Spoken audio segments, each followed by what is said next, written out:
What's up, YouTube? Knight's Edge here again. Got another pretty cool little review for you of a pretty cool knife. This one was sent to me by Mr. Eddie. This is, he requested it to be a giveaway knife, so that's what it's going to be. I'm going to put it in my 3K giveaway, so a little hint for that here in about 2-3 months, a year, 10 years, whenever it is I hit 3K, 3,000 subscribers. This is going to be one of the items in the giveaway, so thanks Mr. Eddie for that. So I figure in the meantime I'll go ahead and do a little review on it, showcase it and everything. Thanks to all my subscribers, all my channel members, everybody that's a Patreon. I really appreciate you guys keeping me going, and the people that send me knives like Mr. Eddie, Pons, Lanyard Man, all kinds of people, Knife Pleb, long list of folks that have sent me knives for giveaways, reviews, and stuff like that. You guys are awesome.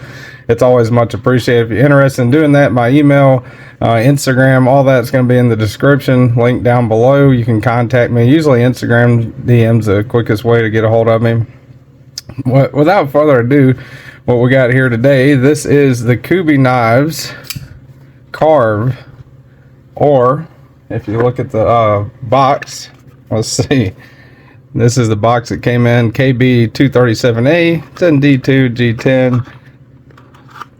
Just a box with some, you know, you can scan the QR code there if you want some more info on it or whatever. But this is kind of a pretty neat little budget knife. We're going to go all through the details of it and everything.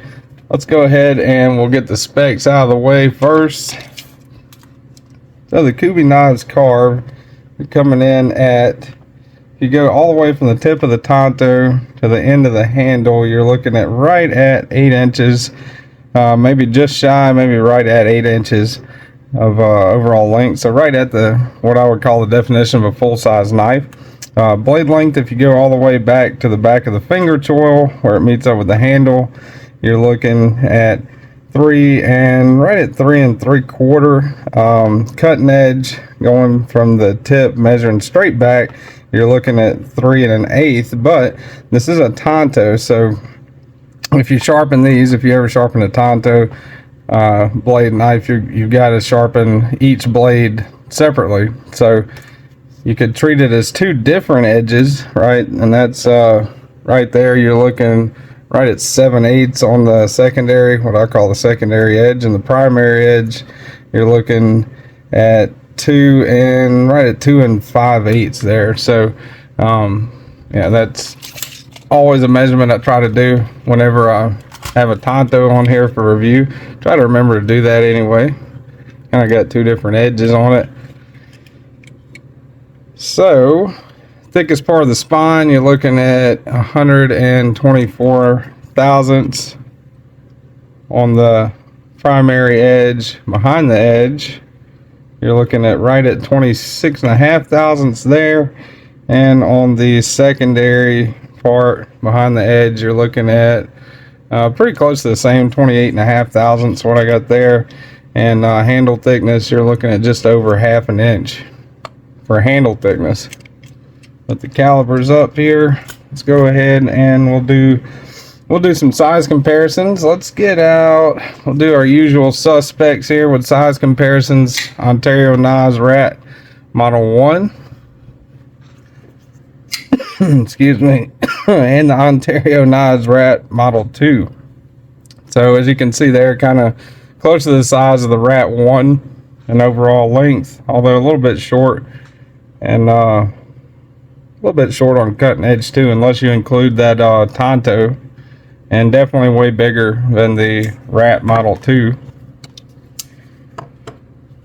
And let's get out the Cold Steel Knives 8010 and the Demco Knives 8020.5. This is a slicer version, so you can see there it's pretty close to the overall length of the slicer, a little bit longer. It's not close at all to the length of the 8010. 8010 still a good bit longer.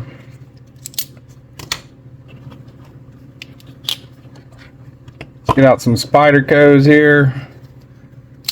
Spyderco Knives Paramilitary 2 and the Spyderco Para 3. So overall length a little bit longer than the Para 3, a little bit shy of the Para 2, Paramilitary 2. And we'll do two more. Let's do Kubey. This is another Kubey. That's Tidius. Been dubbed the poor man's Arius. This is the Kubey Tidius in Ultim. So you can definitely see it's a full-size knife when you put it up next to that one. And this is a Devo knife, but it's OEM by Kubey, I believe. So I wanted to showcase they do have, this is actually anode by Mr. Eddie. That's a lightning anode that Mr. Eddie put on there.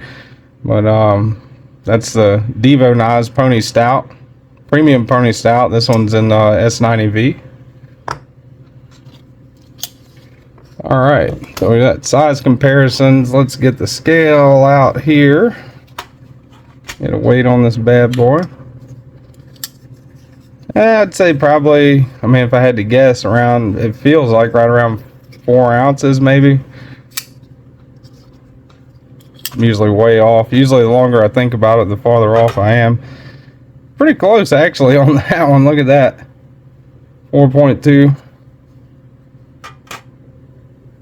4.2, 4.1, 4.2 ounces. So a little bit over the ounce and inch ratio, but not by too much. Not what I would call like an exceptionally heavy knife by any means. Let's look at it in pocket. The deep carry clip there. Pretty much disappears in pocket in the old blue jeans here. So that's a good thing, right? If you're in the deep carry. No issues with the pocket clip. I think it's a pretty decent pocket clip. Go ahead and get out the hardware checking devices, aka the Torx bits here. That body screw is a T8. Clip screw T6, I think, on that one.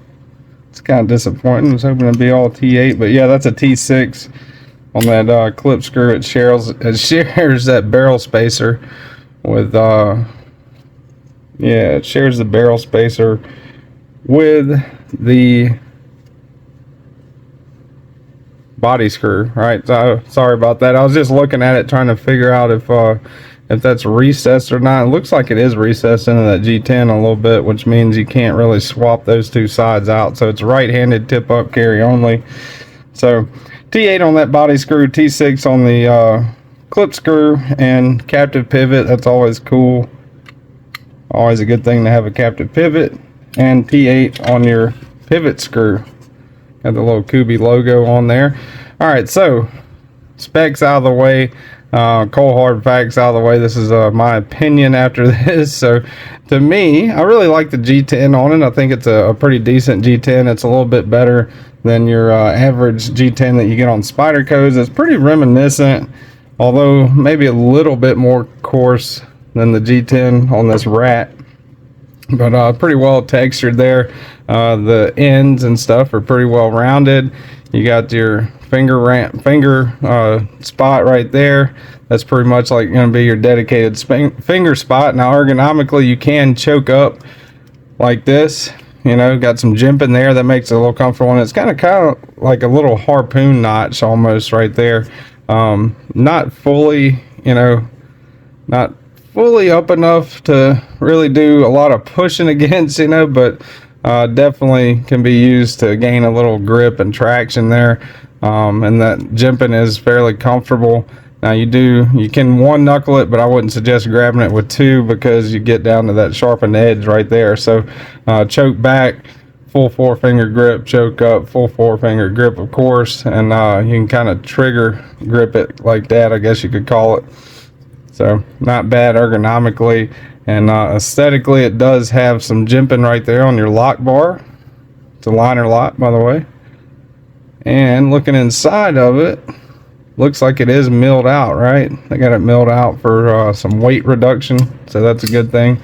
The detent, pretty good on this thing. It's running on bearings, almost like a standard kind of Kubey detent, if that makes any sense to anyone out there. Once you disengage the lock bar, which is right there, now it's disengaged. It won't fall shut, but you can kind of shake it shut, so it's a little shaker.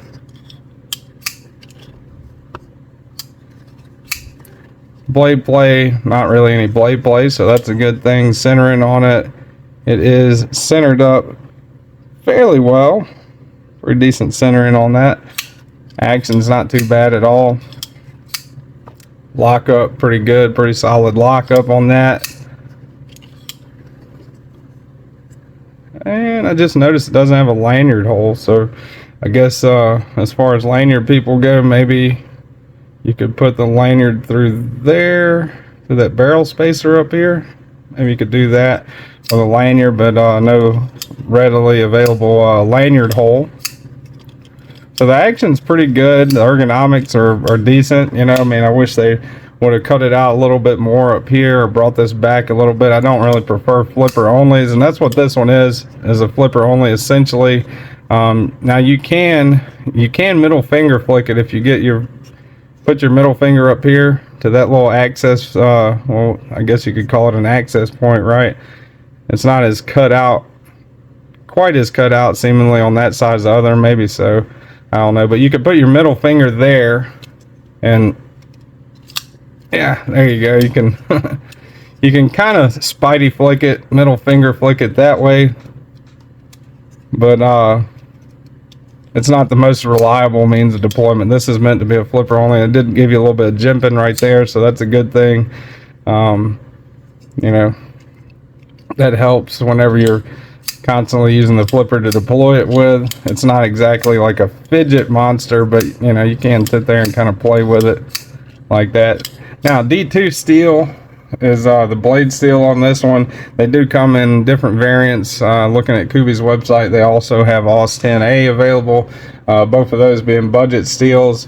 They have multiple colors available: gray, green, camo, black, orange, JG10 it looks like. They offer it in coated blade, non-coated like this one. This is kind of like a tumbled finish, bead blasted, sand blasted finish, I guess. Now if you're looking at Kubey's website, it does describe the steel on this as stainless. You know, it is not. D2 is not stainless. Maybe they were talking about the AUS 10 versions, I think, but yeah, this one is in D2, which is definitely not stainless. Not too big or too big of a fan or a critic of the finish. It's not too bad either way. It's just kind of run of the mill to me. But for a budget knife, which this is, it's not too bad. It's not, you know, I wouldn't consider it better than something like the Valona, you know, the Penguin.